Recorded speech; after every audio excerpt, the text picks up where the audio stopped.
أعوذ بالله من الشيطان الرجيم بسم الله الرحمن الرحيم إن الحمد لله نحمده ونستعينه ونستغفره ونعوذ بالله من شرور أنفسنا ومن سيئات أعمالنا من يهده الله فلا مضل له ومن يضلل فلا هادي له وأشهد أن لا إله إلا الله وحده لا شريك له وأشهد أن محمدا عبده ورسوله পরবর্তী কাহিনী হচ্ছে কোন নবীকে নিয়ে বর্ণিত কুরআনের দীর্ঘতম কাহিনী আল কালিম মুসা আলাইহিস সালাতু ওয়াস সালামের কাহিনী।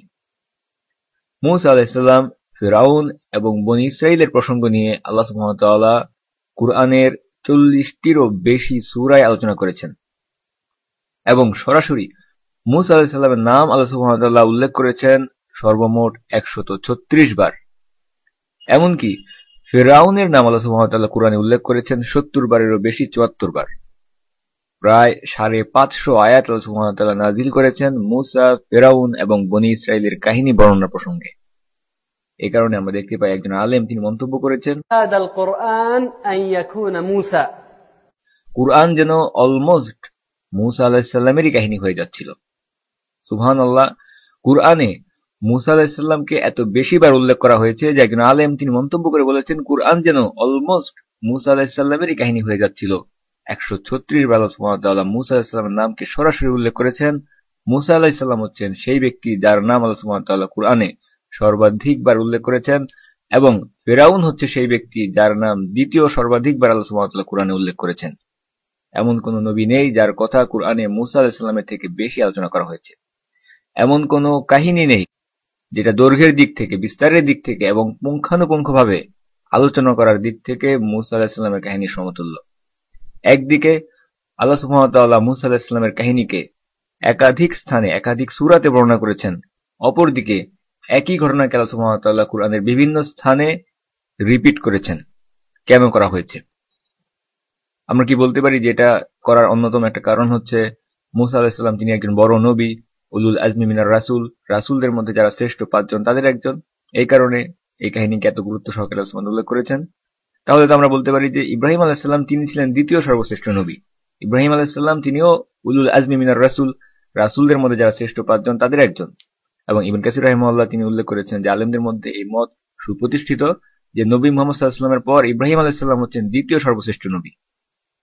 কিন্তু ইব্রাহিম আলাইহিস সালামের কাহিনী মুসা আলাইহিস সালামের কাহিনীর মতো এত বারবার উল্লেখ করা হয়নি। ইব্রাহিম আলাইহিস সালামের কাহিনী মুসা আলাইহিস সালামের কাহিনীর মতো এত বিস্তারিতভাবে আল্লাহ সুবহানাহু ওয়া তাআলা বর্ণনাও করেননি। কেন মুসা, ফিরআউন এবং বনী ইসরাইলের কাহিনীকে আল্লাহ সুবহানাহু ওয়া তাআলা এতবার এত বিস্তারিতভাবে আমাদের সামনে পেশ করেছেন? এটা এই কাহিনীর এবং কাহিনী জানার গুরুত্বকে আমাদের সামনে তুলে ধরে। আসুন তার মধ্য থেকে কয়েকটি বিষয় আমরা জানার চেষ্টা করি যে এই কারণগুলো মুসা আলাইহিস সালামের কাহিনীর গুরুত্বকে বহুগুণে বৃদ্ধি করে দিয়েছে। তার মধ্যে 1 নম্বর কারণ হচ্ছে উম্মতে মুহাম্মদী, মুহাম্মদ সাল্লাল্লাহু আলাইহি ওয়াসাল্লামের উম্মতের আগে সর্বশেষ মুসলিম উম্মাহ, আমাদের সবথেকে কাছের মুসলিম উম্মাহ, এটা হচ্ছে বনী ইসরাইল। আমরা জানি ইতিহাসে অনেকগুলো মুসলিম উম্মাহ ছিল, মুসলিম জাতি ছিল। প্রত্যেক নবীর জাতি হচ্ছে এক একটি মুসলিম জাতি এবং নবীদের নাম অনুসারে সেই জাতিগুলোকে নামকরণ করা হয়ে থাকে। যেমন মুহাম্মদ সাল্লাল্লাহু আলাইহি ওয়াসাল্লামের উম্মতকে আমরা বলে থাকি উম্মতে মুহাম্মদী, ঠিক তেমনি ভাবে নূহ আলাইহিস সালামের উম্মত, আদম আলাইহিস সালামের উম্মত, হুদ আলাইহিস সালামের উম্মত, সালেহ আলাইহিস সালামের উম্মত, এই সবগুলো উম্মতই ছিল এক একটি মুসলিম উম্মাহ বা মুসলিম জাতি। এই ধারাবাহিকতায় মুহাম্মদ সাল্লাল্লাহু আলাইহি ওয়াসাল্লামের উম্মতের ঠিক আগের উম্মত যেটা ছিল সেটা হচ্ছে বনী ইসরাইল, ইয়াকুব আলাইহিস সালামের বংশে আসা নবীদের উম্মাহ, তাদের জাতি। সুতরাং আবির্ভাবের দিক থেকে মুহাম্মদ সাল্লাল্লাহু আলাইহি ওয়াসাল্লামের উম্মতের সবথেকে কাছের উম্মত, সবচেয়ে কাছের মুসলিম জাতি হচ্ছে বনী ইসরাইল। এবং যেহেতু মুহাম্মদ সাল্লাল্লাহু আলাইহি ওয়াসাল্লামের উম্মত সম্পর্কে বলা হয়ে থাকে আমরা হচ্ছে পূর্বের সমস্ত জাতিগুলোর সত্যায়নকারী, তাদের কিতাবগুলোর উত্তরাধিকারী, কাজেই আমাদেরকে জানতে হবে সবশেষ চূড়ান্ত মুসলিম জাতি হিসেবে আমরা পূর্ববর্তী কাদেরকে সত্যায়ন করছি, তাদের ঘটনা কি ছিল, তাদের ইতিহাস কি ছিল। সুতরাং ইতিহাসের এই বিষয়টি আমাদেরকে নিয়ে যাচ্ছে দ্বিতীয় পয়েন্টের দিকে, যেটা মুসা আলাইহিস সালামের কাহিনীর গুরুত্বকে বহুগুণে বাড়িয়ে দিয়েছে। সেটা হচ্ছে বনী ইসরাইলের ইতিহাস অভিজ্ঞতার দিক থেকে অনেক অনেক সমৃদ্ধ। বনী ইসরাইল এমন একটি জাতি, এমন একটি উম্মাহ যাদের অস্তিত্ব ইতিহাসে অনেক লম্বা একটা সময় ধরে ছিল। তারা বিভিন্ন রকম অবস্থার মধ্য দিয়ে অতিক্রম করেছে, নানা রকম ভুলভ্রান্তি করেছে, ভুল পথে চলেছে, এমনকি অনেক বিষয় নিয়ে তাদের মধ্যে মতভেদও ছিল। আল্লাহ সুবহানাহু ওয়া তাআলা তিনি চাচ্ছেন যেন আমরা সেই সবগুলো ঘটনা থেকে, অভিজ্ঞতা থেকে শিক্ষা গ্রহণ করি, যেন আমরা একই ভুল পুনরায় না করি।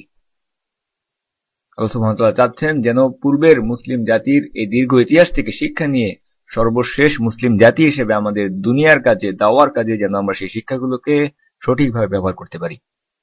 আল্লাহ সুবহানাহু ওয়া তাআলা তিনি জানেন যে বর্তমান এই মুসলিম জাতি এরাও সেই পূর্বের জাতিগুলোর ভুলকে অনুসরণ করবে। এমনকি রাসূলুল্লাহ সাল্লাল্লাহু আলাইহি ওয়াসাল্লাম তিনিও এই বিষয়ে বলেছেন। রাসূলুল্লাহ সাল্লাল্লাহু আলাইহি ওয়াসাল্লাম তিনি বলেছেন, তোমরা তো প্রত্যেক কদমে কদমে তোমাদের আগে যারা এসেছে তাদের পদক্ষেপকে অনুসরণ করবে, এমনকি যদি তারা গুইসাপের গর্তেও প্রবেশ করে তোমরা সেখানেও প্রবেশ করবে। সাহাবারা রাদিয়াল্লাহু আনহুম তারা জিজ্ঞাসা করলেন, ইয়া রাসূলুল্লাহ, আপনি কি ইহুদি এবং খ্রিস্টানদের কথা বুঝাচ্ছেন? রাসূলুল্লাহ সাল্লাল্লাহু আলাইহি ওয়াসাল্লাম বললেন, তারা নয় তো কারা? সুতরাং স্পষ্ট হয়ে গেল যে আমরা আমাদের পূর্বের জাতিগুলোর ভুলকে অনুসরণ করব। কিন্তু পূর্বের জাতিদের সাথে বর্তমান মুসলিম জাতির ভুলের পার্থক্য হচ্ছে আল্লাহ সুবহানাহু ওয়া তাআলা মুসলিম জাতির জন্য বিশেষ অনুগ্রহ স্বরূপ হেদায়েতকে, কুরআনকে আমাদের সাথে রেখে দিয়েছেন এবং মুসলিমদের মধ্যে কিয়ামত পর্যন্ত অবশ্যই এমন একটি দল থাকবে যারা হকের উপরে সুপ্রতিষ্ঠিত থাকবে।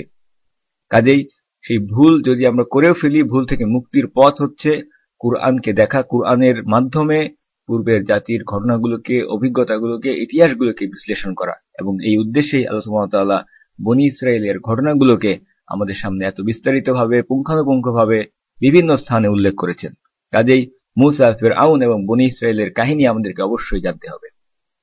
৩ নম্বর গুরুত্বপূর্ণ কারণ, প্রত্যেক জাতিতে, প্রত্যেক সময়ে, প্রত্যেক যুগে আমরা দেখতে পাই হক এবং বাতিলের মধ্যে দ্বন্দ্ব, সংঘাত, যুদ্ধ, লড়াই ইত্যাদি হয়ে থাকে। এটা দুনিয়ার এক চিরন্তন নীতি। হক এবং বাতিলের এই লড়াইয়ের ধরন, লড়াইয়ের স্বরূপ এবং লড়াইয়ের ফলাফল কি হবে, এটা বুঝতে হলে আমাদেরকে পূর্বের জাতিগুলোর ইতিহাস জানতে হবে এবং বিশেষ করে বনী ইসরায়েলের ইতিহাস জানতে হবে। এর কারণ হচ্ছে মুহাম্মদ সাল্লাল্লাহু আলাইহি ওয়াসাল্লামের উম্মতের মধ্যে হক এবং বাতিলের দ্বন্দ্ব সংঘাতের যে বৈশিষ্ট্য, ধরন বা প্রকৃতি, সেটা বিশেষভাবে বনী ইসরায়েলের লোকেদের মধ্যে, হকপন্থী এবং বাতিলপন্থীদের মধ্যে দ্বন্দ্ব সংঘাতের সাথে বিশেষ মিল রাখে। এর একটি বিশেষ কারণও রয়েছে। পূর্বের জাতিগুলো, যেমন হুদ আলাইহিস সালামের জাতি, সালেহ আলাইহিস সালাম কিংবা লূত আলাইহিস সালামের জাতি, তাদের মধ্যে আমরা দেখতে পাই মানুষদেরকে যদি আমরা দুই ভাগে ভাগ করি, হকপন্থী, বাতিলপন্থী, তাদের মধ্যে যখন নবীরা হকের দাওয়াতকে পেশ করেছেন, যারা বাতিলের উপরে, কুফরির উপরে, অহংকারের উপরে অটল ছিল, একসময় আল্লাহ সুবহানাহু ওয়া তাআলা তাদেরকে আযাবের মাধ্যমে সমূলে ধ্বংস করে দিয়েছেন। হুদ আলাইহিস সালামের জাতিকে আল্লাহ সুবহানাহু ওয়া তাআলা ধ্বংস করে দিয়েছেন প্রচন্ড ঝড়ো বাতাসের মাধ্যমে। সালেহ আলাইহিস সালামের জাতিকে আল্লাহ সুবহানাহু ওয়া তাআলা ধ্বংস করে দিয়েছেন প্রচন্ড সাউন্ড ওয়েভের মাধ্যমে, শব্দের মাধ্যমে, জোরালো আওয়াজের মাধ্যমে। লূত আলাইহিস সালামের জাতিকে আল্লাহ সুবহানাহু ওয়া তাআলা ধ্বংস করে দিয়েছেন তাদের উপরে পাথর বৃষ্টি করে, জমিন থেকে বহু শূন্যে উপরে তোলে সেখান থেকে নিচে ছুঁড়ে ফেলার মাধ্যমে। কাজে আমরা দেখতে পাচ্ছি পূর্বের জাতিগুলোতে যখন হক এবং বাতিলের মধ্যে দ্বন্দ্ব সংঘাত চূড়ান্ত আকার ধারণ করত, আল্লাহ সুবহানাহু ওয়া তাআলা তাদেরকে, বাতিলপন্থীদেরকে আযাবের মাধ্যমে ধ্বংস করে দিতেন। পূর্বের জাতিগুলোর মধ্যে জিহাদ ছিল না। হুদ আলাইহিস সালাম তিনি তার ঈমানদার ব্যক্তিদেরকে নিয়ে তার কওমের অবাধ্য কাফিরদের বিরুদ্ধে জিহাদ করেননি। সালেহ আলাইহিস সালাম তিনিও করেননি। কিন্তু বনী ইসরাইলের ক্ষেত্রে আমরা দেখতে পাই, যদি প্রশ্ন করা হয় বনী ইসরাইলের মধ্যে যারা ঈমানদার ব্যক্তি ছিল তারা কি তাদের অহংকারী কাফিরদের বিরুদ্ধে যুদ্ধ করেছিলেন কি না, উত্তর হচ্ছে জি, তারা জিহাদ করেছেন। এবং একজন আলেম তিনি বলেছেন, যখন তাওরাত নাজিল হয়ে গেল তখন চলে আসলো জিহাদ। তাওরাত নাজিল হওয়ার পর থেকে নবীদের পথ হচ্ছে জিহাদ ফিসাবিলিল্লাহ। বনী ইসরাইলের সময় থেকে আল্লাহ সুবহানাহু ওয়া তাআলা কোনো বিশেষ আযাব পাঠিয়ে দিয়ে সম্পূর্ণ জাতিকে সমূলে ধ্বংস করে দেননি, বরং এই সময় থেকে আমরা দেখতে পাই আল্লাহ সুবহানাহু ওয়া তাআলা যে নীতিকে ঠিক করলেন, আল্লাহ সুবহানাহু ওয়া তাআলার যে সুন্নাহ, সেটা হচ্ছে ঈমানদারদের হাতে তিনি অহংকারী কাফিরদেরকে লাঞ্ছিত করবেন, ধ্বংস করবেন, অপমানিত করবেন। মুমিনদের অন্তরকে আল্লাহ সুবহানাহু ওয়া তাআলা প্রশান্ত করবেন কাফিরদেরকে মুমিনদেরই হাতে শাস্তি দিয়ে ধ্বংস করে। কাজেই ঈমানদারদের হাতে কাফিরদেরকে লাঞ্ছিত, অপমানিত করা, এটা বনী ইসরাঈলীদের সময় থেকে সুন্নাহ হিসেবে নির্ধারণ করা হয়ে গেল। অপরদিকে যদি ঈমানের দাবিদার ব্যক্তিরাই আল্লাহর দেখানো এই সম্মানের রাস্তা, ইজ্জতের রাস্তা, এই দ্বীন থেকে দূরে সরে যায়, সেই ক্ষেত্রে কাফেররাই ঈমানদারদেরকে লাঞ্ছিত, অপমানিত করবে। যার বাস্তবতা আমরা বর্তমানে গত 100 বছর ধরে এই মুসলিম উম্মার ক্ষেত্রে দেখতে পাচ্ছি। সুতরাং বনী ইসরায়েলের সময় থেকে সম্পূর্ণভাবে আযাবের মাধ্যমে কোনো জাতিকে ধ্বংস করে দেওয়া নয়, বরং আল্লাহ সুবহানাহু ওয়া তাআলা হক এবং বাতিলের মধ্যে ফলাফল নির্ধারণকারী বিষয় হিসেবে যেটা নির্ধারণ করেছেন সেটা হচ্ছে কিতাল ফি সাবিলিল্লাহ। 4 নম্বর পয়েন্ট, মূসা আলাইহিস সালামের কাহিনীর আমরা দেখতে পাই দুইটি অংশ রয়েছে। প্রথম অংশ মূসা এবং ফেরাউনকে নিয়ে আবর্তিত হয়েছে, এবং দ্বিতীয় অংশ মূসা এবং বনী ইসরায়েলকে নিয়ে আবর্তিত হয়েছে।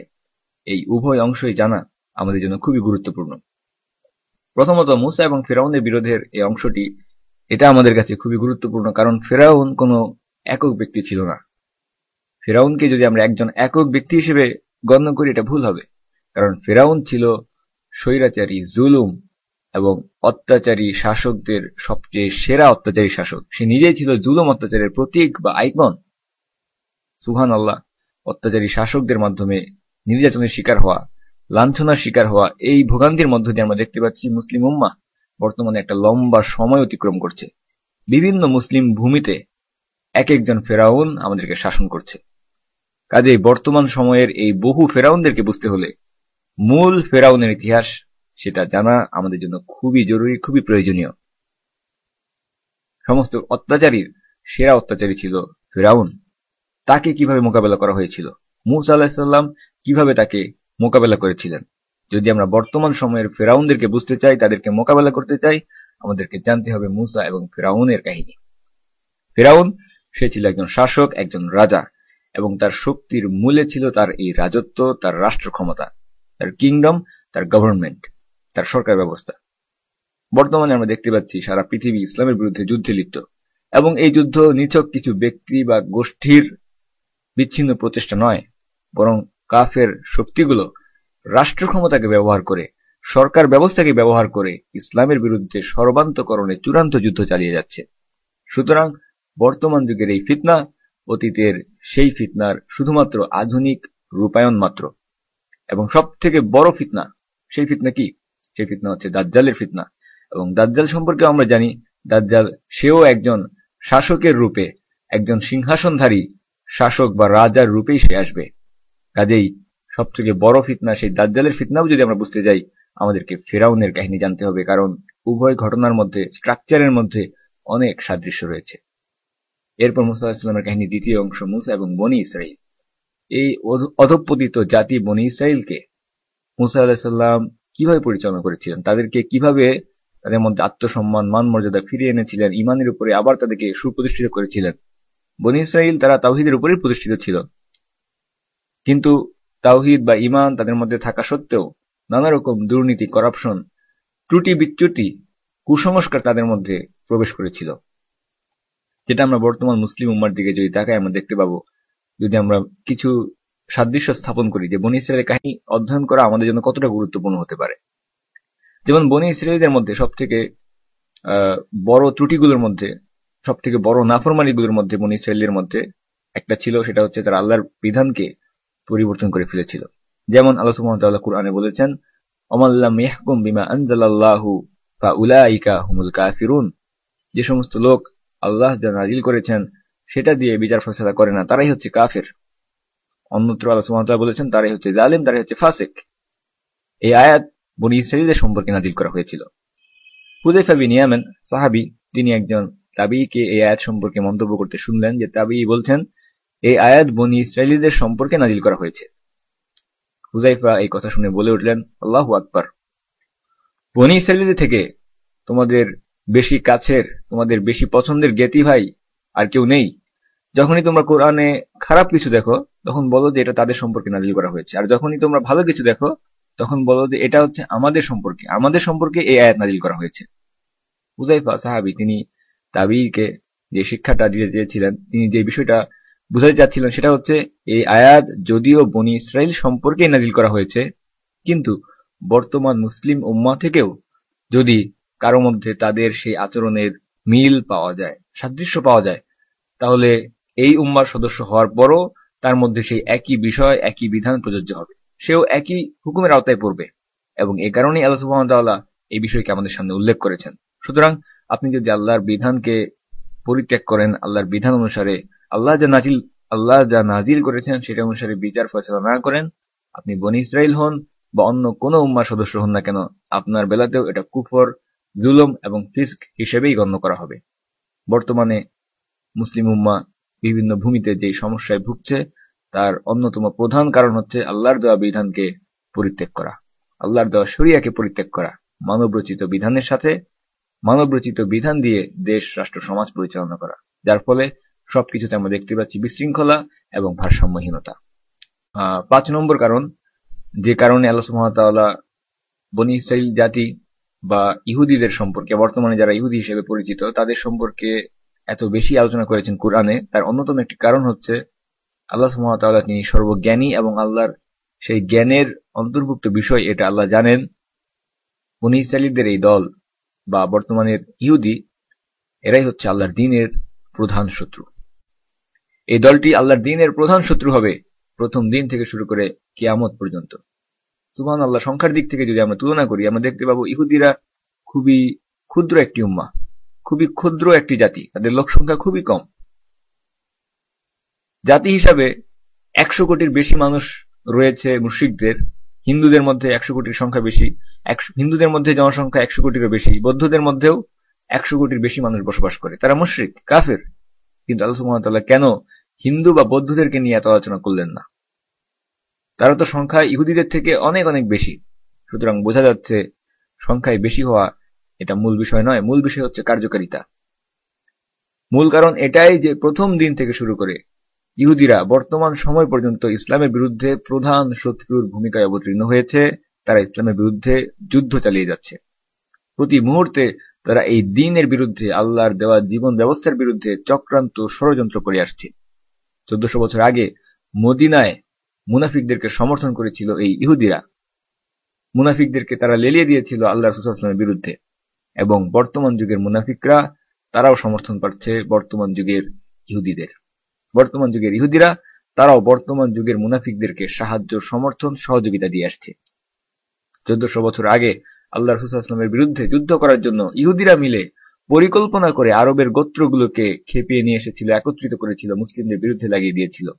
ঠিক তেমনি ভাবে বর্তমানের ইহুদিরা সারা পৃথিবীর কাফের রাষ্ট্রগুলোকে একত্রিত করেছে মুসলিমদের বিরুদ্ধে বিভিন্ন ভূমিতে। এই ইহুদিরা ইসলামের প্রাথমিক যুগে ইসলামের বিরুদ্ধে আদর্শগত যুদ্ধে তারা নেতৃত্ব দিচ্ছিল। নানা রকম মিথ্যা, জঘন্য অপবাদ, প্রচারণাকে ছড়িয়ে দিয়ে আদর্শগতভাবে তারা ইসলামকে মানুষের কাছ থেকে দূরে সরিয়ে রাখতে চাইত। এবং বর্তমান সময়েও আমরা দেখতে পাচ্ছি বর্তমান পৃথিবীতে এই ইহুদিরাই বিভিন্ন মিডিয়াকে নিয়ন্ত্রণের মাধ্যমে ইসলামের বিরুদ্ধে আদর্শগত যুদ্ধের নেতৃত্ব দিচ্ছে। প্রথম দিন থেকে তারা পরিণত হয়েছিল আল্লাহর রাসূল সাল্লাল্লাহু আলাইহি ওয়াসাল্লামের শত্রু বাহিনীতে, এবং তাদের এই শত্রুতাকে তারা ধরে রাখবে তাদের শেষ জেনারেশনের শেষ ব্যক্তিটি পর্যন্ত, যারা কিনা শেষ পর্যন্ত দাজ্জালের সমর্থক আর সৈন্যবাহিনীতে পরিণত হবে, এবং তখন তাদের চূড়ান্ত সমাপ্তি ঘটবে। এই কারণেই আল্লাহ সুবহানাহু ওয়া তাআলা এই জাতি সম্পর্কে এত আলোচনা করেছেন, কারণ তিনি জানেন এরাই হচ্ছে আল্লাহর দ্বীনের প্রধান শত্রু।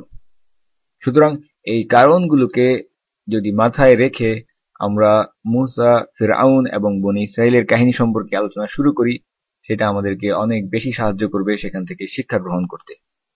কাজে আসুন শুরু করা যাক মূসা আলাইহিস সালামের কাহিনী। আলহামদুলিল্লাহ, ওয়াসসালাতু ওয়াসসালাম আলা সাইয়্যিদিনা মুহাম্মদ ওয়া আলা আলিহি ওয়া আসহাবিহি ওয়াসাল্লাম তাসলিমান কাসীরা। মূসা আলাইহিস সালামের কাহিনী দীর্ঘ কাহিনী, অনেক বিস্তারিত একটি কাহিনী। তবে সমস্ত কাহিনীর মধ্যে এই কয়েকটি আয়াত হচ্ছে মূসা আলাইহিস সালামের কাহিনীর সার অংশ, সার সংক্ষেপ, যেখানে আল্লাহ সুবহানাহু ওয়া তাআলা বলেছেন তাসীম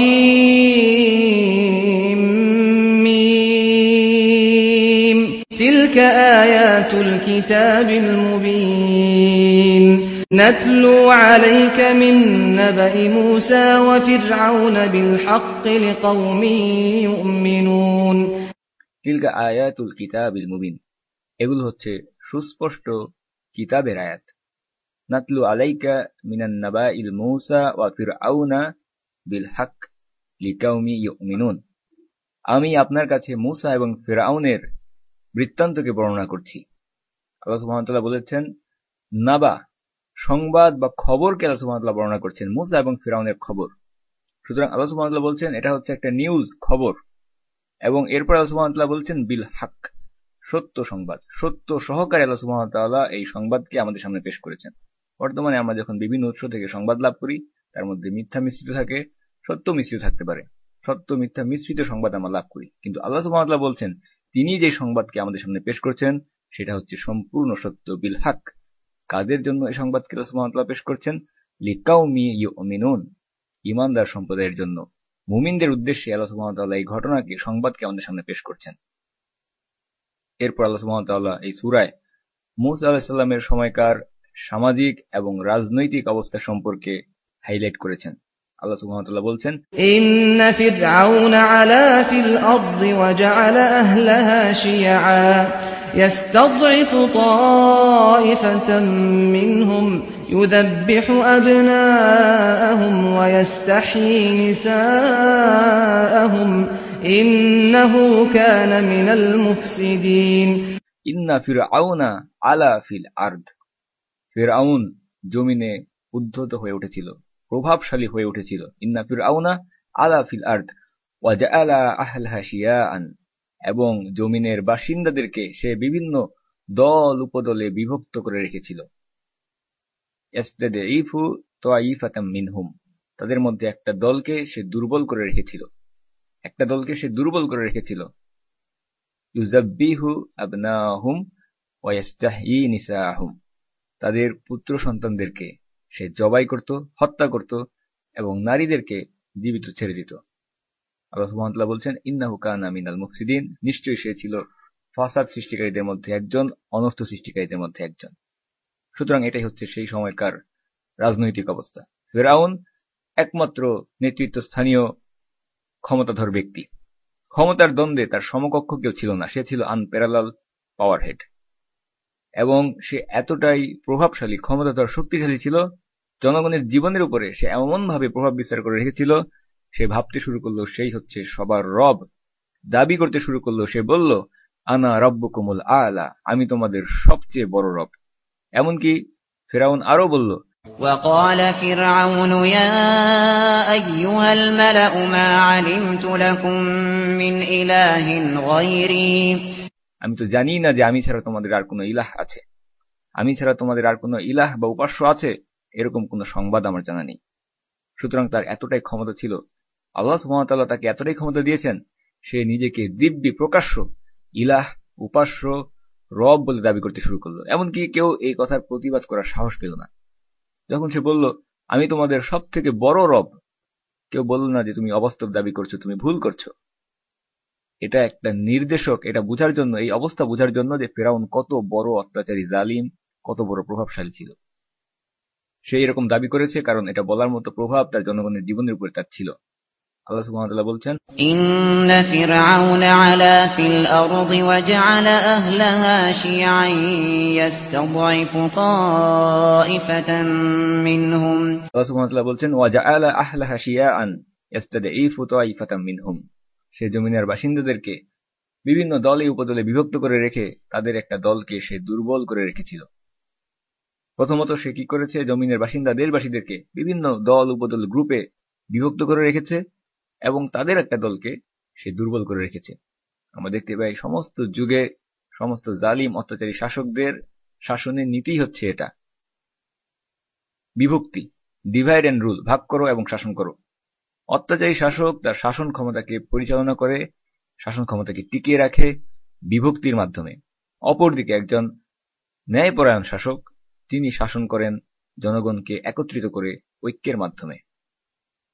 ফিরআউন মিশরের মানুষকে বিভিন্ন শ্রেণীতে, দলে, উপদলে, গোত্রে বিভক্ত করে রেখেছিল, এবং এটা ছিল তার ক্ষমতায় টিকে থাকার একটা কৌশল। সমাজে শ্রেণী বৈষম্য ঘটিয়ে, বিভক্তি ঘটিয়ে সে তার আধিপত্যকে ধরে রেখেছিল। এবং এই সমস্ত দল উপদলের মধ্যে সব থেকে নিচু অবস্থায় ছিল বনি ইসরাইল।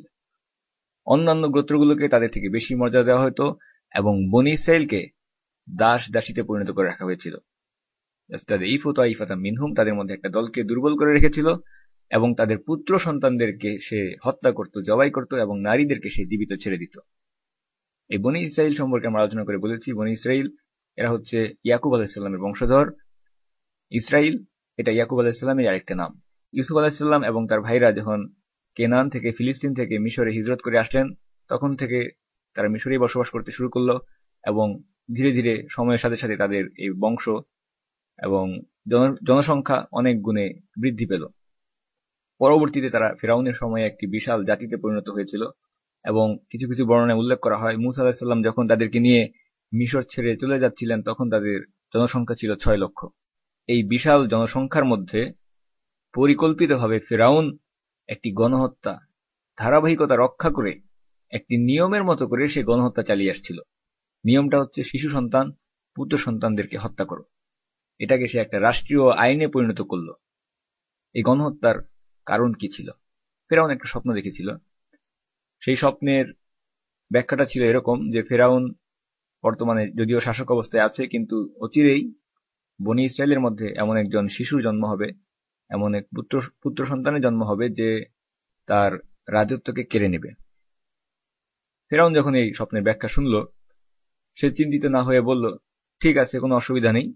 বনী ইসরায়েলের মধ্যে যদি কোনো শিশুর জন্ম হয়, সে যদি আমার রাজত্ব কেড়ে নেয়, তাহলে এটা বন্ধ করার জন্য যত পুত্র সন্তান জন্ম হবে বনী ইসরায়েলের মধ্যে তাদের সবাইকে আমি হত্যা করব, জবাই করব। ফিরআউন সমস্ত ছেলে শিশুদেরকে হত্যা করা শুরু করলো এবং নারীদেরকে, মহিলাদেরকে সে দাসী হিসেবে ব্যবহার করতে শুরু করলো, দাসী বানিয়ে রাখলো। আল্লাহ সুবহানাহু ওয়া তাআলা বলেছেন, ইন্নাহু কানা মিনাল মুফসিদিন, নিশ্চয়ই সে ছিল ফাসাদ সৃষ্টিকারীদের মধ্যে একজন, অনর্থ সৃষ্টিকারী। এরপর এই কঠিন অবস্থায় আল্লাহ সুবহানাহু ওয়া তাআলা বলছেন, ওয়ানুরিদু আন নামুন্না আলাল্লাযীনা ইসতুদঈফু ফিল আরদ ওয়া নাজআলাহুম আ'iম্মাতাও ওয়া নাজআলাহুমুল ওয়ারিসিন। আমি ইচ্ছা করলাম জমিনে যাদেরকে দুর্বল করে রাখা হয়েছে তাদের প্রতি অনুগ্রহ করার জন্য। আল্লাহ সুবহানাহু ওয়া তাআলা বলছেন, আল্লাহ ইচ্ছা করলেন যাদেরকে জমিনে দুর্বল করে রাখা হয়েছে তাদের প্রতি অনুগ্রহ করার জন্য, তাদেরকে নেতা বানানোর জন্য এবং তাদেরকে এই জমিনের উত্তরাধিকারী করে দেওয়ার জন্য। ফিরআউন ইচ্ছা করেছিল, আল্লাহ সুবহানাহু ওয়া তাআলাও একটি ইচ্ছা পোষণ করলেন। কিন্তু কার ইচ্ছা বাস্তবায়িত হয়েছিল? আল্লাহ সুবহানাহু ওয়া তাআলা যেটা ইচ্ছা করেছেন সেটাই বাস্তবায়িত হয়েছে। আল্লাহর ইচ্ছা ছিল তিনি ওই দুর্বল জাতির উপর অনুগ্রহ করবেন। তিনি চাচ্ছেন ওই দুর্বল জাতিকে সমাজের সবথেকে নিচু শ্রেণী থেকে একেবারে উপরের স্তরে, সবচেয়ে উপরের স্তরে নিয়ে আসবেন, তাদেরকে নেতা বানাবেন, তাদেরকে এই জমিনের উত্তরাধিকারী করে দেবেন। আল্লাহ সুবহানাহু ওয়া তাআলা বলছেন, ওয়ানুমাক্কিনা লাহুম ফিল আরদি ওয়া নুরিয়া ফিরআউনা ওয়া হামানা ওয়া জুনুদাহুমা মিনহুম মা কানু ইয়াহযারুন। এবং তাদেরকে জমিনের ক্ষমতায় আসীন করার এবং ফিরআউন, হামান এবং তাদের সৈন্যবাহিনীকে সেটা দেখিয়ে দেওয়ার যে আশঙ্কা তারা সেই দুর্বল দলের কাছ থেকে করত। কিছু কিছু বর্ণনা এসেছে ফিরআউনের স্বপ্ন প্রসঙ্গে। ফিরআউন যে স্বপ্নটি দেখেছিল, সে দেখল একটি আলো পবিত্র ভূমি বাইতুল মাকদিস জেরুজালেমের দিক থেকে প্রচন্ড গতিতে ধেয়ে আসছে মিশরের দিকে, এবং এই আলো বা আগুন আল্লাহ সুবহানাহু ওয়া তাআলা ভালো জানেন সেটা কি ছিল। প্রচন্ড দ্রুত গতিতে, ক্ষিপ্র গতিতে মিশরের উপর দিয়ে চলে গেল, অতিক্রম করলো, এবং এই যাত্রা পথে সেটা বনী ইসরাইল ছাড়া অন্যান্য সবকিছুকে ধ্বংস করে দিয়ে চলে গেল। এই স্বপ্ন দেখার পর ফিরআউন স্বপ্নের ব্যাখ্যা জানতে চাইল এবং তাকে ব্যাখ্যা দেওয়া হলো যে এই স্বপ্নের অর্থ হচ্ছে বনী ইসরায়েলের মধ্যে একজন ব্যক্তি আসবে, জন্মগ্রহণ করবে, সে তোমার কাছ থেকে তোমার রাজত্বকে ছিনিয়ে নেবে এবং তোমার সমস্ত সৈন্যবাহিনী, লোক লস্কর, মন্ত্রী পরিষদ এই সবকিছুকে ধ্বংস করে দেবে। এটাই ছিল সেই স্বপ্নের ব্যাখ্যা। ফিরআউন ভাবল এই ঘটনা প্রতিরোধ করা তার জন্য বড় কোনো বিষয় নয়, সে এটাকে প্রতিরোধ করতে পারবে। সে তার সৈন্যবাহিনীকে, সামরিক শক্তিকে ব্যবহার করার সিদ্ধান্ত নিল, সৈন্যদেরকে আদেশ দিল, বনী ইসরায়েলের ঘরে ঘরে যতগুলো শিশু জন্ম নিবে, পুত্র সন্তান জন্ম নিবে, তাদের সবগুলোকে হত্যা করো। এবং পরবর্তীতে ফিরআউন তার সমস্ত রাজত্বে গর্ভবতী মহিলাদেরকে খুঁজে বের করার জন্য গুপ্তচরদের ব্যবহার করা শুরু করলো। প্রত্যেক শহরে, গ্রামে, প্রত্যেকটা মহল্লায় সেই গুপ্তচরদের মাধ্যমে মহিলাদের উপরে নজরদারি শুরু করলো। যদি কোথাও কোনো গর্ভবতী মহিলা থাকতো তাদেরকে নজরবন্দি করা হলো। যেই মাত্র তারা কোনো পুত্র সন্তান প্রসব করত, তাহলে পুত্র সন্তানকে সেইখানেই জবাই করে দেওয়া হতো, হত্যা করে দেওয়া হতো। আর যদি কোনো কন্যা সন্তান হতো তাহলে তাকে ছেড়ে দেওয়া হতো, পরবর্তীতে তাকে দাসীতে পরিণত করা হতো। এইরকম একটা কঠিন পরিস্থিতিতে এসে মূসা আলাইহিস সালামের মা তিনি গর্ভধারণ করলেন। কিন্তু তিনি এই বিষয়টাকে গোপন করে গেলেন। যতই আমরা বলি না কেন যে নিশ্ছিদ্র নিরাপত্তা ব্যবস্থা নিশ্চিত করা হয়েছে, 3 স্তর বিশিষ্ট 4 স্তর বিশিষ্ট নিরাপত্তা নিশ্চিত করা হয়েছে, নিরাপত্তা কর্মী আর গোয়েন্দাদেরকে দিয়ে ওই এলাকা ঘিরে রাখা হয়েছে, যতই তারা তৎপর থাকুক না কেন, বাস্তবতা হচ্ছে এটাই যে মানুষ কখনোই শতভাগ নিশ্চিত করে কোনো কিছু করতে পারে না। তাদের মধ্যে ত্রুটি থাকবেই। নিরাপত্তা কর্মী এবং গোয়েন্দাদের কাছে সবসময় এমন কিছু তথ্য থাকে যেগুলোকে তারা মনে করে এটা তেমন বড় কোনো কিছু নয়, এই সংবাদগুলোকে তারা বাদ দেয় বা এড়িয়ে যায়। কিছু না কিছু সংবাদকে তারা কি করে, উপেক্ষা করে। মুসা আলাইহিস সালামের মায়ের গর্ভধারণ ছিল আল্লাহর ইচ্ছায় এমনই একটি সংবাদ, যেটাকে আল্লাহর ইচ্ছায় মুসা আলাইহিস সালামের মা সেই সংবাদকে তিনি গোপন করতে পারলেন। মুসা আলাইহিস সালামের মায়ের গর্ভধারণকে তারা নজরবন্দি করতে পারেনি, কাজেই সন্তান প্রসব করার আগ পর্যন্ত এই সংবাদ কেউ জানল না। কিন্তু যখন মুসা আলাইহিস সালাম ভূমিষ্ঠ হলেন, মা যখন শিশুকে প্রসব করলেন, তখন এই বিষয়টি গোপন রাখা খুবই কঠিন বিষয় হয়ে গেল। এবং সেই কঠিন অবস্থা সম্পর্কে আল্লাহ সুবহানাহু ওয়া তাআলা কুরআনে বর্ণনা করে বলছেন, وَأَوْحَيْنَا إِلَى أُمِّ مُوسَىٰ أَنْ أَرْضِعِيهِ فَإِذَا خِفْتِ عَلَيْهِ فَأَلْقِيهِ فِي الْيَمِّ وَلَا تَخَافِي وَلَا تَحْزَنِي إِنَّا رَادُّوهُ إِلَيْكِ وَجَاعِلُوهُ مِنَ الْمُرْسَلِينَ। আল্লাহ সুবহানাহু ওয়া তাআলা মুসা আলাইহিস সালামের মাকে আদেশ করলেন, আমি মুসা জননীকে আদেশ করলাম তাকে দুধ পান করাতে থাকো। এরপর যখন তুমি তার সম্পর্কে বিপদের আশঙ্কা করবে তখন তাকে দরিয়ায় নিক্ষেপ করো, ভাসিয়ে দাও, এবং ভয় করো না, দুঃখ করো না, আমি অবশ্যই তাকে তোমার কাছে ফিরিয়ে দেব এবং রাসূলদের একজন করেই তাকে তোমার কাছে ফিরিয়ে দেব। এই আয়াতে আল্লাহ সুবহানাহু ওয়া তাআলা বলছেন, ওয়া আওহাইনা ইলা উম্মি মূসা। আল্লাহ সুবহানাহু ওয়া তাআলা বলছেন, আমি মূসার মায়ের কাছে ওহী করলাম। এই ওহী শব্দের সঠিক অনুবাদ হচ্ছে আল্লাহ সুবহানাহু ওয়া তাআলা মূলত মূসার মায়ের অন্তরে ইন্সপাইরেশন বা অনুপ্রেরণা দান করেছেন, তার মাধ্যমে তাকে আদেশ করেছেন। এই ওহী নবুয়তের কোনো ওহী ছিল না। এই ওহী শব্দের অর্থ হচ্ছে অনুপ্রেরণা দান করা। ওহী শব্দের আরেকটি অর্থ হচ্ছে যেটা নবীদের কাছে যেই ওহী প্রেরণ করা হয়ে থাকে। এই ক্ষেত্রে মূসার মায়ের কাছে যে ওহী প্রেরণ করেছিলেন সেটা হচ্ছে অনুপ্রেরণা বা ইলহাম। যেমন আমরা কুরআনে দেখতে পাই, অন্যত্র আল্লাহ সুবহানাহু ওয়া তাআলা তিনি বলেছেন, আল্লাহ সুবহানাহু ওয়া তাআলা সূরা না হলে বলেছেন, মৌমাছিদেরকে আল্লাহ সুবহানাহু ওয়া তাআলা আদেশ করলেন বিভিন্ন পর্বতের গায়ে, বৃক্ষে এবং উঁচু চালে গৃহ নির্মাণ করার প্রসঙ্গে আল্লাহ সুবহানাহু ওয়া তাআলা বলছেন, ওয়া আওহা রাব্বুকা ইলান নাহল, তাদের কাছে ওহী করা হলো, মৌমাছিদের কাছে ওহী প্রেরণ করা হলো। তার মানে কি যে মৌমাছিরা নবুয়ত লাভ করেছে? না, বরং সেখানে ওহী শব্দের অর্থ হচ্ছে তাদের অন্তরে আল্লাহ সুবহানাহু ওয়া তাআলা অনুপ্রেরণা দান করলেন, তাদেরকে আদেশ করলেন। ঠিক তেমনি ভাবে আল্লাহ সুবহানাহু ওয়া তাআলা মূসার মাকে আদেশ করে বললেন, আমি তাকে আদেশ করলাম যে তাকে দুধ পান করাতে থাকো এবং যখন তুমি তার সম্পর্কে বিপদের আশঙ্কা করবে তাকে দরিয়ায় ভাসিয়ে দিবে, ভয় করো না, দুঃখ করো না, অবশ্যই তাকে তোমার কাছে ফিরিয়ে দেব এবং তাকে রাসূলদের একজন করব। এই আদেশ, এই নির্দেশনা খুবই কঠিন একটি নির্দেশনা ছিল, বিশেষ করে যখন একজন মা মাত্র তার সন্তানকে ভূমিষ্ঠ করেছেন, সেই সন্তানকে দরিয়ায় ভাসিয়ে দেওয়া খুবই কঠিন। বিশেষ করে নীলনদ, যারা আপনারা নীলনদ দেখেছেন তারা লক্ষ্য করে দেখবেন যে নীলনদ এটা পৃথিবীর প্রধান নদীগুলোর মধ্যে একটি, খুবই খরস্রোতা একটি নদী, সারা পৃথিবীর প্রধান নদীগুলোর মধ্যে একটা। দক্ষ সাঁতারুরাও যদি সেখানে সাঁতার কাটতে যায় তারা সেখানে সতর্কতা অবলম্বন করে, কারণ সেখানে ডুবে যাওয়ার আশঙ্কা থাকে, প্রচন্ড স্রোত। কাজেই একজন মায়ের প্রতি এটা খুবই কঠিন নির্দেশ, যদি না সে প্রচন্ডভাবে বিশ্বাস করে যে এটা আল্লাহরই নির্দেশ। আল্লাহ সুবহানাহু ওয়া তাআলা উম্মে মূসাকে, মূসার মাকে তার সন্তানকে বুকের দুধ পান করানোর নির্দেশ প্রদান করলেন এবং সাথে সাথে বললেন যখনই বিপদের আশঙ্কা করবে তাকে নদীতে নিক্ষেপ করে ভাসিয়ে দিবে। আপাত দৃষ্টিতে আমাদের সীমিত বোধ শক্তি দিয়ে মনে হতে পারে বিপদের আশঙ্কা করার পর যদি আমরা সন্তানকে নদীতে নিক্ষেপ করি এটা তো আরো বড় বিপদ। বিশেষ করে সদ্য জন্মলাভ করা একজন শিশু, তাকে বাক্সবন্দি করে নদীতে ভাসিয়ে দেওয়া, সে তো নিজের কোনো কাজেই আসতে পারে না। একটা শিশু নিজের কোনো উপকার করতে পারে না। আমাদের সীমিত জ্ঞানের আলোকে এটা মনে হবে তাকে নিশ্চিত মৃত্যুর মুখে ছেড়ে দেওয়া হলো, কিন্তু যেহেতু আল্লাহর পক্ষ থেকে নির্দেশ, কাজেই এই নেককার মা তার সন্তানের প্রতি যে মাতৃত্বের টান, সন্তানের প্রতি যে ভালোবাসা, সেই টানকে তুচ্ছ করে আল্লাহর হাতেই তার সন্তানকে ছেড়ে দিতে পেরেছিলেন, এই বিশ্বাসে যে মা হিসেবে তিনি যতটা সন্তানের খেয়াল রাখতে পারবেন, রব হিসাবে আল্লাহ তার বান্দার খেয়াল তার থেকেও বেশি রাখতে পারবেন। আল্লাহ সুবহানাহু ওয়া তাআলা মূসার মাকে বলেছেন, ওয়ালা তাখাফ ওয়ালা তাহজান, ভয় করো না, দুঃখ করো না, আমি অবশ্যই তাকে তোমার কাছে ফিরিয়ে দেব এবং তাকে রাসূলদের একজন করব। এই আয়াতে আমরা লক্ষ্য করলে দেখতে পাই, শুরুতে দুইটি কাজ করতে বলা হয়েছে, আদেশ করা হয়েছে দুইটি কাজের, এবং এরপরে দুইটি কাজ করতে নিষেধ করা হয়েছে, এবং সবশেষে দুইটি বিষয়ের সুসংবাদ প্রদান করা হয়েছে। একটি আয়াতে কতগুলো বিষয় আল্লাহ সুবহানাহু ওয়া তাআলা উল্লেখ করেছেন। এর মাধ্যমে আমরা দেখতে পাচ্ছি কোরআনের বালাগাহ বা ভাষাগত সৌন্দর্যের একটা উদাহরণ আমরা দেখতে পাই। প্রথমত যে দুইটি কাজ করতে বলা হয়েছে সেটা হচ্ছে তাকে দুধ পান করাতে থাকো, এবং যখন তার সম্পর্কে বিপদের আশঙ্কা করবে তাকে দরিয়ায় নিক্ষেপ করো। এরপর এসেছে দুইটি নিষেধাজ্ঞা, বলা হয়েছে ভয় করো না, দুঃখ করো না। ভয় আমরা কখন করি? যখন ভবিষ্যতের কোনো বিষয় নিয়ে আমরা আশঙ্কা করি, সেটাকে বলা হয়ে থাকে ভয়। দুঃখ কখন করি? যখন অতীতে কোনো কিছু ঘটে গেছে, সেই বিষয় নিয়ে আমরা দুঃখ করি। সুতরাং আল্লাহ সুবহানাহু ওয়া তাআলা অতীত এবং ভবিষ্যৎ উভয় বিষয় সম্পর্কে মূসার মাকে নির্দেশনা দিয়ে বলছেন।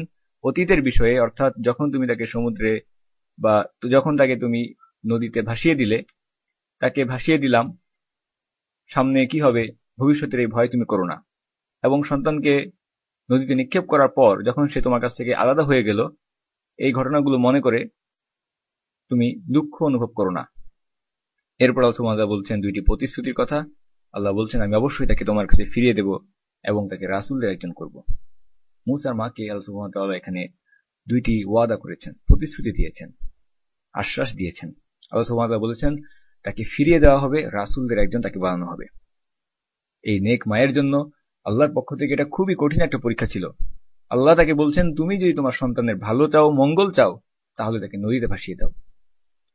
মূসা আলাইহিস সালামের মা আল্লাহর নির্দেশকে মেনে সন্তানকে দুধ পান করালেন। যখন তিনি বিপদে আশঙ্কা করলেন, তাকে একটি কাঠের বাক্সে বা সিন্ধুকে ভরে নীল নদে ভাসিয়ে দিলেন। নিজের চোখের সামনে তিনি দেখলেন তার বাচ্চা নদীতে ভাসতে ভাসতে তার দৃষ্টিসীমা থেকে হারিয়ে গেল। মূসা আলাইহিস সালামের মা তিনি কেন এই আদেশকে বাস্তবায়ন করলেন? তিনি এই আদেশকে বাস্তবায়ন করেছিলেন আল্লাহ যেই ওয়াদা করেছেন, যেই প্রতিশ্রুতি দিয়েছেন, সেই প্রতিশ্রুতির প্রতিদান পাওয়ার আশায়। আল্লাহ সুবহানাহু ওয়া তাআলা তাকে বলেছেন, আমি তাকে তোমার কাছে ফিরিয়ে দেব এবং ওয়াজাইলুহু মিনাল মুরসালিন, আমি তাকে রাসূলদের একজন বানাবো। মূসার মা আল্লাহর দেওয়া দুইটি পুরস্কার পাওয়ার আশায় আল্লাহর দেওয়া দুইটি আদেশকে পূরণ করলেন। আমাদের জন্য আমরা চিন্তা করলে দেখতে পাই, আমাদের জীবনে আল্লাহ সুবহানাহু ওয়া তাআলা এরকম কতগুলো ওয়াদা কুরআনে প্রদান করেছেন, কিন্তু সেই ওয়াদার ফলাফল, পুরস্কার লাভ করার জন্য যে কাজ আমাদেরকে করতে হবে, আমরা সেই কাজগুলো করছি না। আমাদেরকে বলা হয়েছে আমরা যদি আল্লাহর রাস্তায় জিহাদ করি, আল্লাহ আমাদেরকে বিজয় দান করবেন, কিন্তু আমরা তা করছি না। আমাদেরকে বলা হয়েছে আমরা যদি আল্লাহর রাস্তায় খরচ করি, আল্লাহ আমাদের সম্পদকে বাড়িয়ে দিবেন, বৃদ্ধি করে দিবেন, কিন্তু আমরা তা করছি না। আমাদেরকে বলা হয়েছে আমরা যদি আল্লাহ সুবহানাহু ওয়া তাআলার উপরে ভরসা করি, তাওয়াক্কুল করি, তাহলে আমাদের জন্য আল্লাহই যথেষ্ট হবেন, কিন্তু আমরা তা করি না। আমাদেরকে বলা হয়েছে যদি আমরা আল্লাহকে ভয় করি, তাকওয়া অবলম্বন করি, আল্লাহ আমাদেরকে এমন স্থান থেকে রিজিক দিবেন যেটা আমরা কল্পনাও করতে পারবো না, কিন্তু আমরা সেই কাজগুলো করি না। মূসা আলাইহিস সালামের মা তাকে আদেশ দেওয়া মাত্র তিনি তা বাস্তবায়ন করেছেন, পালন করেছেন। যদিও এটা করা তার জন্য কঠিন ছিল, কারণ স্বাভাবিকভাবেই তার মধ্যে মাতৃত্ব রয়েছে। তিনি একজন মা, সন্তানের প্রতি স্বাভাবিক যে টান এটা তার মধ্যে ছিল, বিশেষ করে যখন সন্তান সদ্য জন্ম লাভ করেছে মাত্র কয়েকদিন। এই অবস্থায় এই আদেশ পালন করা খুবই কঠিন ছিল। এরপরও মূসা আলাইহিস সালামের মা আল্লাহর উপর ভরসা করে তাকে নীল নদে ভাসিয়ে দিলেন। এবারে আসুন দেখা যাক, যখন কেউ আল্লাহর উপরে ভরসা করে তার ফলাফল কেমন হয়ে থাকে। আমরা দেখব কি ঘটল যখন কেউ আল্লাহর উপরে ভরসা করে তার আদেশকে বাস্তবায়ন করল। আমরা দেখব কিভাবে আল্লাহ তার বান্দার কাছে দেওয়া প্রতিশ্রুতিকে পূরণ করে দেখান। এই কাঠের বাক্সটা, যার মধ্যে রয়েছেন মূসা আলাইহিস সালাম, তাকে নিয়ে এই কাঠের বাক্স বা সিন্দুক ভাসতে ভাসতে নীল নদে সামনের দিকে এগিয়ে যেতে থাকলো। নদীর স্রোত যেদিকে যাচ্ছে সেদিকে হচ্ছে মিশরের অভিজাত এলাকা, ফেরাউনের প্রাসাদ। নদীর দুই পাশে তীরবর্তী এলাকায় অনেক বাড়িঘর ছিল, কারণ মিশর প্রধানত একটি রুক্ষ অঞ্চল, মরুভূমি অঞ্চল, এবং স্বাভাবিকভাবেই পানির জন্য, খাদ্যের জন্য মানুষ নদীর উভয় পাশে তাদের বসতিগুলোকে নির্মাণ করেছিল। সেখানে খুব বেশি বৃষ্টিপাত হতো না, মানুষ এই নদীর পানির উপরেই নির্ভর করত। এমনকি বর্তমানে আমরা দেখতে পাই যে মূলত নীল নদের তীরেই সারিবদ্ধভাবে শহর বন্দর ইত্যাদি গড়ে উঠেছে। নদীর এই পূর্ব পশ্চিম দুই পাশের এতগুলো বাড়ি, প্রত্যেকটা বাড়ির সামনে ঘাট, এই সবগুলো পেরিয়ে সেই কাঠের বাক্স এগিয়ে চলেছে সামনের দিকে। কোথায় গিয়ে সেই কাঠের বাক্স থামল? আল্লাহ সুবহানাহু ওয়া তাআলা তিনি এই বাক্সকে, সিন্দুককে নিয়ন্ত্রিত করছিলেন, পরিচালিত করছিলেন। আল্লাহ সুবহানাহু ওয়া তাআলা সেই বাক্সটিকে ফিরআউনের প্রাসাদের সামনের যে ঘাট সেখানে নিয়ে এসে থামালেন। মূসা আলাইহিস সালামের মা তিনি তার সন্তানকে নীল নদে ভাসিয়ে দিয়েছিলেন যেন ফিরআউনের কবল থেকে তাকে বাঁচানো যায়। কিন্তু সেই বাক্স এসে থামল ফিরআউনেরই বাড়ির ঘাটে। আল্লাহ সুবহানাহু ওয়া তাআলা চাচ্ছেন এই শিশু যেন ফিরআউনেরই প্রাসাদে যায়। যদি মূসা আলাইহিস সালামের মা তিনি এই দৃশ্য দেখতেন তাহলে তিনি হয়তো বলতেন, এটা কেমন প্রতিশ্রুতি? আল্লাহ সুবহানাহু ওয়া তাআলা আমাকে প্রতিশ্রুতি দিয়েছেন যে তিনি আমার সন্তানকে রক্ষা করবেন, অথচ আমার সন্তানকে বহনকারী বাক্স সিন্দুক সেটা তো ফিরআউনের ঘাটের সামনে এসে থামল। কিন্তু মূসা আলাইহিস সালামের মা তিনি তার ঈমানের উপরে অটল ছিলেন, আল্লাহর ওয়াদার উপরে তার বিন্দুমাত্র সন্দেহ ছিল না। মূসা আলাইহিস সালামের মা কিভাবে জানলেন যে এই বাক্স এসে ফিরআউনের ঘাটে থামছে? মূসা আলাইহিস সালামের মা কিভাবে জানলেন, কিভাবে তিনি এই সংবাদ লাভ করলেন যে এই বাক্স এসে ফিরআউনের বাড়ির ঘাটের সামনে থেমেছে? কারণ মূসা আলাইহিস সালামের মা যখন নদীতে বাক্সবন্দি করে ভাসিয়ে দিয়েছিলেন মূসা আলাইহিস সালামকে, সাথে বলে দিয়েছিলেন তার বোনকে, মূসা আলাইহিস সালামের বোনকে তিনি বললেন যে তুমি এই বাক্সের পেছনে পেছনে যাও, কোথায় যায় সেটাকে অনুসরণ করো। এবং আল্লাহ সুবহানাহু ওয়া তাআলা মূসার মা সম্পর্কে তিনি বলছেন, وَأَصْبَحَ فُؤَادُ أُمِّ مُوسَى فَارِغًا إِن كَادَتْ لَتُبْدِي بِهِ لَوْلَا أَن رَّبَطْنَا عَلَىٰ قَلْبِهَا لِتَكُونَ مِنَ الْمُؤْمِنِينَ। যদি আমি তার অন্তরকে দৃঢ় করে না দিতাম তবে তো তিনি এই মূসার বিচ্ছেদজনিত অস্থিরতাকে প্রকাশ করেই দিতেন। আমি তাকে দৃঢ় রাখলাম যাতে তিনি থাকেন বিশ্বাসীদের মধ্যে। আল্লাহ সুবহানাহু ওয়া তাআলা বলছেন, আমি তার এই শূন্য অন্তরকে দৃঢ়তা দান করলাম যেন তিনি ঈমানদারদের মধ্যে থাকেন। এরপর আল্লাহ সুবহানাহু ওয়া তাআলা বলছেন, فَالْتَقَطَهُ آلُ فِرْعَوْنَ لِيَكُونَ لَهُمْ عَدُوًّا وَحَزَنًا। অতঃপর ফিরআউনের পরিবার মূসাকে উঠিয়ে নিল যেন তিনি তাদের দুশমন এবং দুঃখের কারণ হয়ে যান। আল্লাহ সুবহানাহু ওয়া তাআলা চেয়েছেন যেন মূসা আলাইহিস সালামকে ফিরআউনের লোকেরাই কুড়িয়ে নেয় এবং যেন মূসা আলাইহিস সালাম একসময় তাদেরই দুশমন এবং দুঃখের কারণ হয়ে যান, আফসোসের কারণ হয়ে যান। এখন এটা কিভাবে হতে পারে? ভবিষ্যতের ঘটনা না জানা পর্যন্ত আমাদের সাধারণ চিন্তাশক্তি দ্বারা সেটা বোধগম্য হবে না। কারণ এই ঘটনা, এই পরিকল্পনার বাস্তবায়ন, এটা আল্লাহর শক্তি, কুদরতের একটা দৃষ্টান্ত। কিভাবে এই শিশু মূসা, যিনি কিনা ফিরআউনের প্রাসাদে, ফিরআউনের বাড়িতে বড় হবেন, লালন পালন করা হবে, যারা তাকে আরামেশ, নিরাপত্তা, বিলাসিতা দিবে, তিনি কিনা তাদেরই দুশমন এবং দুঃখের কারণ হয়ে যাবেন। এটা আল্লাহরই কুদরতের এক অসাধারণ দৃষ্টান্ত। যখন ফিরআউনের বাড়ির ঘাটের সামনে এসে সেই বাক্সটি থামল, যার মধ্যে রয়েছে এক সদ্য জন্মলাভ করা ফুটফুটে শিশু, রাজকীয় প্রহরীরা, দাসদাসীরা সেই বাক্সকে উঠিয়ে নিল। বাক্স খুলে তারা দেখল এক সদ্য জন্মজাত শিশু। প্রথম কার কাছে নিয়ে যাওয়া হলো সেই বাক্সকে? আল্লাহ সুবহানাহু ওয়া তাআলা চাননি যে প্রথমেই, শুরুতেই সেই বাক্সবন্দী শিশুকে ফিরআউনের কাছে নিয়ে যাওয়া হোক। কারণ ফিরআউন তার রাজত্ব হারানোর আশঙ্কায় চলতি বছরের সমস্ত ছেলে সন্তানদেরকে, সদ্য জন্মজাত পুত্র সন্তানদেরকে সে হত্যা করছে। সেখানে এটা খুবই স্বাভাবিক, হঠাৎ করে ভাসতে ভাসতে নাম পরিচয়হীন এক শিশু যখন তার বাড়ির ঘাটের সামনে এসে থামল, পুত্র সন্তান, সদ্য জন্মজাত, তাকে হত্যা করা খুবই স্বাভাবিক। এ কারণে আল্লাহ সুবহানাহু ওয়া তাআলা চেয়েছিলেন প্রথম যেন এমন এক নারীর কাছে নিয়ে যাওয়া হয় যার মধ্যে সন্তান লাভের আকাঙ্ক্ষা খুবই তীব্র। তিনি হচ্ছেন ফিরআউনের স্ত্রী আসিয়া, যিনি ছিলেন নিঃসন্তান, সন্তানহীনা এক মহিলা। মা হওয়ার তীব্র আকাঙ্ক্ষা তার মধ্যে ছিল, এবং এই নারী যখন দেখলেন এক সদ্য জন্মজাত শিশু, তার মধ্যে মাতৃত্ব লাভের সেই আকাঙ্ক্ষা বড় তীব্রভাবে জেগে উঠল। বাক্স খুলে যখন এক ফুটফুটে শিশুকে তিনি দেখলেন, শিশুর প্রতি তার অন্তরে এক অসাধারণ ভালোবাসা জন্মে গেল। আল্লাহ সুবহানাহু ওয়া তাআলা তার এক নেক বান্দার অন্তরে, এক নেক মহিলার অন্তরে, এক নেক শিশুর প্রতি ভালোবাসা সৃষ্টি করে দিলেন।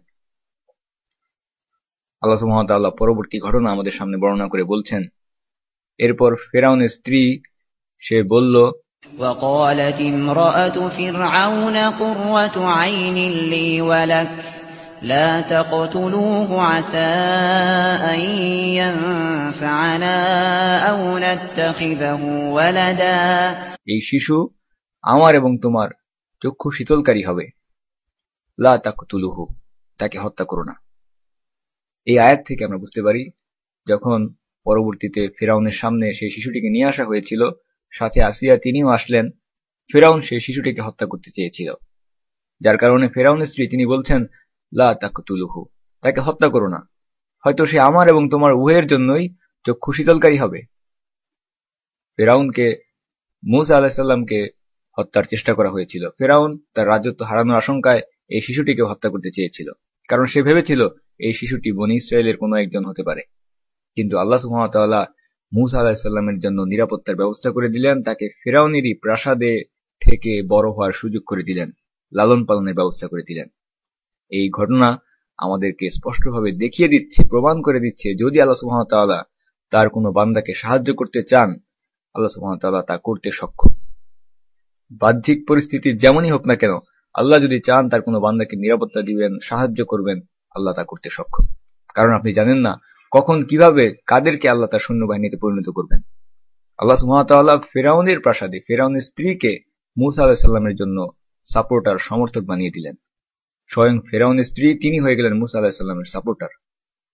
একই রকম ঘটনা আমরা দেখতে পাই, যখন মক্কার কুরাইশরা মুসলিমদেরকে আটকে রেখেছিল, অবরোধ করেছিল, বয়কট করে রেখেছিল ৩ বছরের জন্য, সমস্ত দিক থেকে, সামাজিক আর্থিক লেনদেন থেকে শুরু করে সকল দিক থেকে তাদেরকে বয়কট করে জীবনকে কঠিন করে দিয়েছিল। আল্লাহ সুবহানাহু ওয়া তাআলা সেই কঠিন পরিস্থিতিতে কুরাইশদেরই মধ্যে তাদেরই ক্ষমতাধর কয়েকজন ব্যক্তিকে, যারা অমুসলিম ছিল, তাদেরকে নিযুক্ত করে দিলেন মুসলিমদের জন্য। আল্লাহ সুবহানাহু ওয়া তাআলা তার দ্বীনের জন্য যখন ইচ্ছা যে কাউকে ব্যবহার করতে পারেন, যদিও তারা অমুসলিম হয়ে থাকে, এমনকি যদি তারা ইসলামের সাথে শত্রুতাও করে, তবু সেই শত্রুদের অজান্তে আল্লাহ সুবহানাহু ওয়া তাআলা তাদেরই কাজকর্মকে তাদের বিরুদ্ধে ব্যবহার করতে পারেন। কাজেই আমাদের উচিত হচ্ছে কাফিরদেরকে খুশি না করে, তাদের মন সন্তুষ্ট করার চেষ্টা না করে, আল্লাহর উপরে ভরসা করা, আল্লাহকে সন্তুষ্ট করার চেষ্টা করা। কারণ শত্রুরা যতই শক্তিশালী হোক না কেন, সমস্ত ক্ষমতার মালিক হচ্ছেন আল্লাহ সুবহানাহু ওয়া তাআলা। আল্লাহ সুবহানাহু ওয়া তাআলা আমাদেরকে সাহায্য করতে সক্ষম, আমাদেরকে বিজয় দান করতে সক্ষম, যদি আমরা আমাদের করণীয় কাজগুলো করতে পারি, যদি আমাদেরকে দেওয়া শর্তগুলো আমরা পূরণ করতে পারি। ইন তানসুরু